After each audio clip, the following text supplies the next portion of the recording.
दोस्तों सोचो, आप गूगल पे सर्च करते हो बेस्ट डिजिटल मार्केटिंग कोर्स। अब पहले से क्या होता था, पहले से गूगल वेबसाइट्स को रैंक कराता था टॉप पे, उस बेसिस पे लोग डिसीजन लिया करते थे। लेकिन अब क्या होता है, गूगल का जो एआई है वो एआई ओवरव्यू खुद से लोगों को आंसर दे देता है। तो इसका मतलब क्या हुआ, क्या एसईओ सच में खत्म हो गया? क्या लोगों की वेबसाइट में अब ट्रैफिक आना बंद हो गया? दोस्तों, चाहे आप एक ब्लॉगर हो, चाहे एसईओ करते हो, या आप एक डिजिटल मार्केटर हो, या फिर दोस्तों आप एक बिजनेस ओनर हो, दोस्तों क्या आपकी जितनी भी ये मेहनत आपने एसईओ में की थी सब बेकार हो चुकी है? तो दोस्तों आज आप इस चीज का आंसर जान के सरप्राइज होने वाले हैं। जी हाँ दोस्तों, आज की वीडियो में मैं आपके साथ शेयर करने वाला हूं कि एसईओ मरा नहीं है, एसईओ डेड नहीं हुआ है। 2026 में वो कौन से तरीके हैं जिनको यूज करके आप अपनी वेबसाइट को गूगल के टॉप पर रैंक करा सकते हैं। ना सिर्फ टॉप पर रैंक करा सकते हैं, बल्कि गूगल के जो एआई ओवरव्यू वाला सेक्शन है जिसकी हम बात कर रहे हैं, जिसकी सारे लोग आज के टाइम पे बात कर रहे हैं कि एसईओ डेड हो गया है, वहां पे भी अपनी वेबसाइट्स को आप रैंक करा सकते हैं। तो वीडियो में दोस्तों बने रहिए। चैनल को सब्सक्राइब नहीं किया, चैनल को सब्सक्राइब कर लीजिए ताकि ऐसी इंपॉर्टेंट वीडियोस आप तक पहुंचती रहें। तो चलिए दोस्तों, सबसे पहले ये समझते हैं कि सारे लोग ये क्यों कह रहे हैं कि एसईओ डेड हो चुका है, अब एसईओ कोई भी काम का नहीं रहा, या किसी भी काम का एसईओ नहीं रहा। तो दोस्तों अगर आप ध्यान से देखोगे, पहले से हम कोई भी कीवर्ड अगर गूगल के सर्च इंजन पे डालते थे, उससे गूगल क्या करता था, जिस भी वेबसाइट का एसईओ अच्छा हुआ रहता था उसको टॉप पे रैंक कराता था गूगल के फर्स्ट पेज पे। तो जो भी कस्टमर गूगल पे आता था वो उसके बेसिस पे अपना डिसीजन ले लेता था। तो अब वेबसाइट पे ट्रैफिक भी बढ़ता था, और जो बिजनेस ओनर है ना बेसिकली, तो उनकी वेबसाइट पे ट्रैफिक के साथ साथ लीड्स भी जनरेट होती थी। लेकिन अब क्या हुआ, गूगल ने जैसे ही एआई इंटीग्रेट किया, तो अब क्या हुआ, ऊपर गूगल ने, आपने भी देखा होगा, गूगल अब क्या करता है, कोई भी कीवर्ड अगर आप डालते हैं तो उसमें ना अपना एआई ओवरव्यू दे देता है। मतलब वो जो भी क्वेश्चन कोई भी कस्टमर पूछ रहा है तो गूगल उसका समराइज्ड आंसर पहले ही बता दे रहा है। अब आप खुद सोचिए यार, अगर आपको पहले एक लाइन में उसका आंसर मिल जाए जो आप सर्च क्वेरी डाल रहे हो गूगल के ऊपर, तो आप फिर किसी भी वेबसाइट में क्यों जाओगे? तो उससे क्या हुआ, बहुत सारी वेबसाइट्स का ट्रैफिक कम होना स्टार्ट हो गया। क्या लेकिन ये पूरी तरीके से सच है? दोस्तों ये एक बहुत बड़ी मिसअंडरस्टैंडिंग है।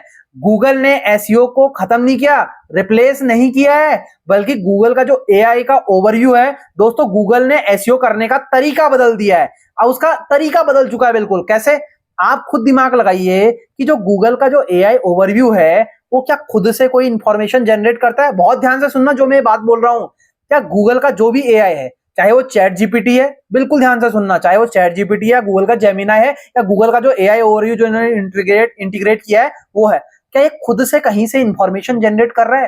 तो दोस्तों आंसर है बिल्कुल नहीं कर रहा। जो भी वेबसाइट्स गूगल पे आज तक लिस्ट हुई है, ठीक है, वहां से सारी इंफॉर्मेशन क्या करते हैं, कलेक्ट करते हैं, वहां से उसको समराइज करते हैं, और उसके बाद क्या करते हैं, तब ये किसी भी यूजर को उसका एआई ओवरव्यू वाला आंसर देते हैं। और दोस्तों अगर आप ध्यान दोगे, उस एआई ओवरव्यू के बगल में कहां से इन्होंने रेफरेंस लिया है, उसका रेफरेंस वाली वेबसाइट का लिंक भी आता है। बिल्कुल, आप जरा ध्यान से एक बार उसको खोल के देखना, ठीक है।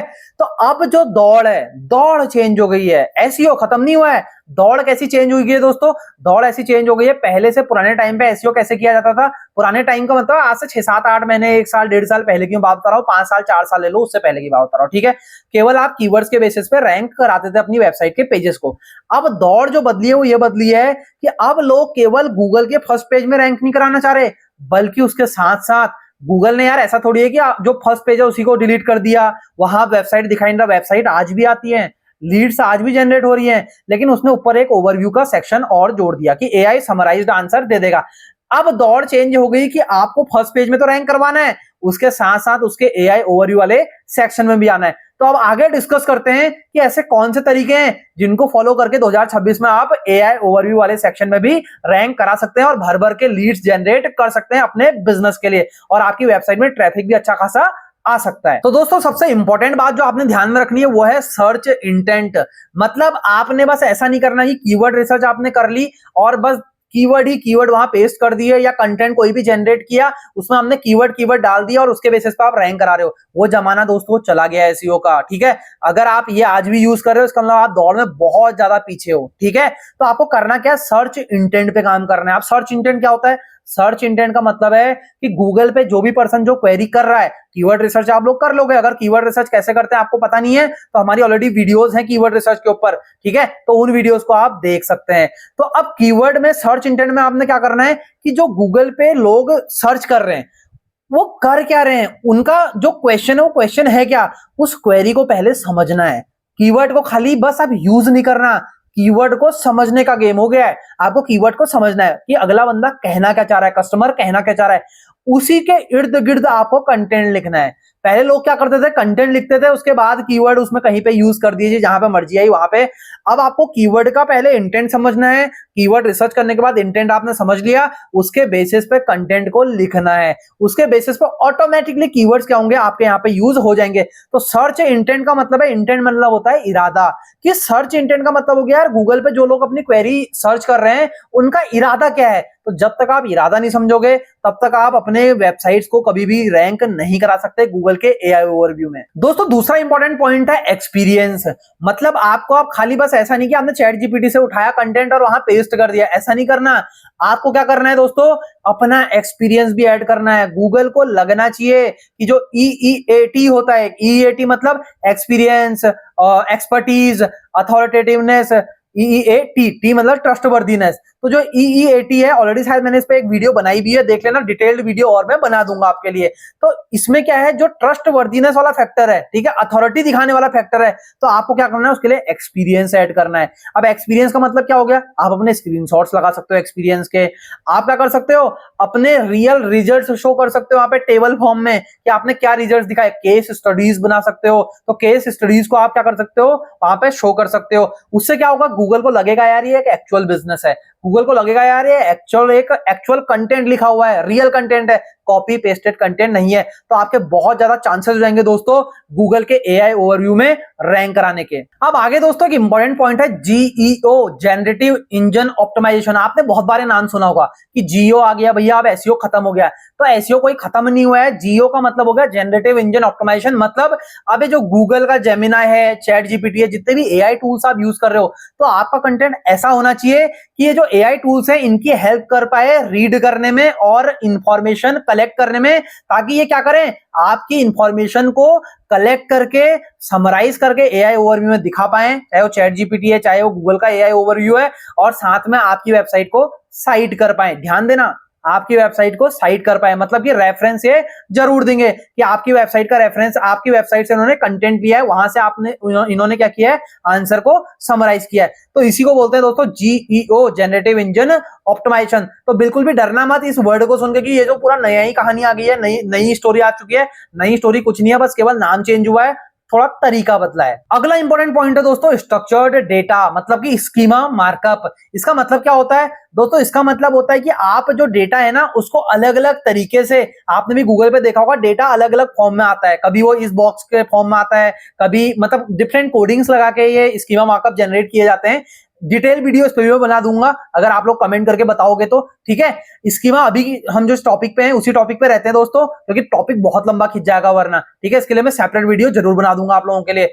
अब ये स्कीमा मार्कअप या स्ट्रक्चर्ड डेटा क्या है, मतलब इसका मतलब यह है कि आपने अपने डेटा को इस स्ट्रक्चर्ड मैनर में रखा हुआ है, चाहे थ्रू कोडिंग आप कर रहे हो, ठीक है, कोड से आपने ये स्कीमा मार्कअप के लगा दिए हैं, उससे आप गूगल को ना आपके डेटा को पढ़ने में, कंटेंट को रीड करने में आसानी हो जाएगी, ठीक है। उसके बेसिस पे क्या करेगा गूगल, अलग अलग फॉर्म में आपके कंटेंट को दिखाएगा। जैसे पहले से एक एफएक्यू अभी भी आता है, एफएक्यू स्कीमा, मतलब कि आप देखते होगे जब भी कोई कीवर्ड डालता है कस्टमर, तो उसको एफएक्यू के फॉर्म में भी वहां पे कुछ क्वेश्चन, जैसे एफएक्यू क्वेश्चंस दिखते हैं, नीचे आंसर्स आ जाते हैं, ठीक है। वहां पे भी आपकी वेबसाइट रैंक करती थी, ठीक है। अगर आपने नोट किया तो एक बार कमेंट करके जरूर मुझे बताना, ठीक है। तो वो एफएक्यू स्कीमा का ही कमाल होता था कि लोग एफएक्यू स्कीमा लगाते थे अपनी वेबसाइट पे कोडिंग के थ्रू, और वो क्या होता था, उनकी वेबसाइट से वो कंटेंट वहां पे एफएक्यू रैंक होना स्टार्ट हो जाता था। तो वो भी क्या है, एक इसी का एक एग्जांपल है। तो आपको क्या करना है, स्ट्रक्चर्ड डेटा बहुत अच्छे तरीके से यूज करना है, स्कीमा मार्कअप यूज करना है, जिससे कि आप भी क्या कर सको, जियो में अच्छा परफॉर्म कर पाओ, ये जो जनरेटिव इंजन ऑप्टिमाइजेशन है उसमें अच्छा काम कर पाओ। अब बात करते हैं दोस्तों सबसे बड़ी मिस्टेक की जो आज के टाइम पे लोग कर रहे हैं। लोग क्या कर रहे हैं, चैट जीपीटी से कंटेंट उठा रहे हैं, लिखवा रहे हैं और सीधे उसको पब्लिश कर दे रहे हैं, कॉपी पेस्ट करके पब्लिश कर दे रहे हैं कंटेंट को, ठीक है। अब जी ब्लॉग हमने लिख दिया, लेकिन अब होगा क्या, आप खुद दिमाग लगाइए यार, एआई ओवरव्यू में आप कैसे आओगे, क्यों, क्योंकि चैट जीपीटी को आपने जो कमांड दिया, उसने उसकी जो इंफॉर्मेशन और ब्लॉग आपके लिए लिखा, वो कहां से लिखा, वो उसने अलग अलग लोगों की वेबसाइट, जो अलग अलग सोर्सेस थे, उनको यूज करके समराइज्ड आपके लिए एक ब्लॉग लिख के दे दिया। अब जब आप उसको पब्लिश करोगे और गूगल का एआई या बॉट उसके अंदर आएगा उस कंटेंट को देखने के लिए, क्राउलर आएगा क्राउल करने के लिए, तो उससे होगा क्या, उससे गूगल समझ जाएगा कि भैया ये तो यार अलग अलग वेबसाइट से उठा के रिफ्रेश किया हुआ कंटेंट है जो एआई ने लिखा हुआ है। तो ह्यूमन एफर्ट्स तो वहां कहीं दिखेगा ही नहीं। अब ऐसा भी नहीं है कि आपका कंटेंट जी, अब बहुत सारे लोग ये बोलेंगे जो हमने तो एआई कंटेंट लिखा वो तो रैंक कर रहा है। जी बिल्कुल रैंक करेगा। कब रैंक करेगा? अगर जो आपके कॉम्पिटिटर है ना उस कीवर्ड में, अगर उन्होंने आपके लायक का कंटेंट, जो आपने एआई से कंटेंट लिखवा रखा है उसके हिसाब से कॉम्पीट करने वाला कंटेंट नहीं लिखा है ना, तो आपकी वेबसाइट नॉर्मल सर्च इंजन में रैंक करने लग जाएगी, उसमें नो डाउट। बट यहां हम बात कर रहे हैं एआई ओवरव्यू में आने की। तो आप खुद बताओ कि जब अलग अलग वेबसाइट से एआई ने, उसके गूगल चैट जीपीटी ने अलग अलग वेबसाइट के रेफरेंस लेके समराइज करके आंसर आपके लिए लिख दिया, या ब्लॉग आपके लिए लिख दिया, आर्टिकल लिख दिया, अब गूगल समझ नहीं जाएगा कि भैया इसने तो ये अलग अलग वेबसाइट से उठा के ही आंसर पेस्ट किया है, तो अब तो हमारा एआई इतना स्मार्ट है कि वो खुद ही आंसर समराइज कर लेता है, तो हम इसको क्यों वैल्यू दें? अलग से इसने क्या ऐसा लिख दिया जो हम इसको एआई ओवरव्यू में डालें? तो आप रेस से वहीं पे बाहर हो जाओगे। तो सबसे बड़ी गलती दोस्तों लोगों की आज के टाइम पे यही है कि लोग क्या करते हैं, लोग बस कॉपी पेस्ट करके चैट जीपीटी का कंटेंट पेस्ट कर देते हैं, जी लिख दिया हमने एक ब्लॉग। तो हर दिन के 10-10, 15-15 ब्लॉग लोग आज के टाइम पे छाप रहे हैं, बट उनका कोई भी फायदा नहीं है। हाँ, आप सर्च इंजन में हो सकता है रैंक करवा लो अपने वेबसाइट के कुछ पेजेस को, बट आप एआई ओवरव्यू में आने के आपके चांसेस, ये जो जीईओ जनरेटिव ये इंजन ऑप्टिमाइजेशन की हम बात कर रहे हैं, इसमें आने के चांसेस आपके बहुत ही ज्यादा कम हो जाएंगे। आप रेस से पहले ही बाहर हो जाओगे। आप दोस्तों एक प्रिडिक्शन करते हैं। वैसे तो दोस्तों मैं कोई एस्ट्रोलॉजर नहीं हूं, लेकिन फिर भी एक प्रिडिक्शन किया जाए क्योंकि डिजिटल मार्केटर तो बिल्कुल हूं। तो दोस्तों प्रिडिक्शन ये करते हैं, क्या एसईओ बिल्कुल खत्म हो जाएगा आने वाले 2-4-5 साल में? क्योंकि लोगों के दिमाग में ना डर फैल चुका है कि जी एसईओ तो बिल्कुल बेकार है, अब सीखो ही मत। क्या सही में खत्म हो जाएगा? तो दोस्तों मुझे लगता है पर्सनली, ये मेरी पर्सनल राय है, ठीक है, ये मेरा पर्सनल क्या कह सकते हो थॉट्स हैं, मुझे लगता है एसईओ खत्म तो नहीं होगा, डेड बिल्कुल नहीं होगा, लेकिन हाँ एसईओ का हो सकता है नाम कुछ अलग हो जाए। जैसे आज के टाइम पे जनरेटिव इंजन ऑप्टिमाइजेशन जीईओ आ गया, ठीक है, तो नाम इस तरीके से आ सकता है, तो उससे हम बोलेंगे एसईओ डेड नहीं हुआ। इसे नहीं, हम ये नहीं बोलेंगे कि एसईओ डेड हो चुका है, हम बोलेंगे एसईओ इवॉल्व हो गया, एसईओ ऑफ जीईओ बन गया, जनरेटिव इंजन ऑप्टिमाइजेशन। आप लोग कमेंट में मुझे जरूर बताना आपको क्या लगता है, एसईओ क्या सही में डेड हो गया या फिर सही में एसईओ इवॉल्व कर रहा है? दोस्तों ये थी आज की वीडियो हमारी जीईओ के ऊपर, जनरेटिव इंजन ऑप्टिमाइजेशन के ऊपर, और गूगल के, चाहे चैट जीपीटी हो चाहे गूगल हो, उनके एआई ओवरव्यू के ऊपर, और किस तरीके से ये जो चैट जीपीटी या गूगल का जेमिनी है या फिर गूगल का एआई इंटीग्रेशन है किस तरीके से काम करता है, इसके ऊपर हमारा ये आज का कंटेंट था। वीडियो कैसी लगी जरूर कमेंट करके बताना दोस्तों। अगर वीडियो पसंद आई तो वीडियो को प्लीज लाइक कर दो, शेयर कर दो अपने दोस्तों के साथ जिनको लगता है कि एसईओ अब खत्म होने वाला है। और दोस्तों आगे ऐसी वीडियो अगर आपको देखनी है, कंटेंट आपको अगर पसंद आया, तो दोस्तों अपने दोस्तों के साथ ज्यादा से ज्यादा इस वीडियो को शेयर कर दो। चलिए दोस्तों मिलते हैं नेक्स्ट इंपॉर्टेंट वीडियो में, तब तक के लिए सीखते रहिए, बढ़ते रहिए और अपनी स्किल्स को एनहांस करते रहिए।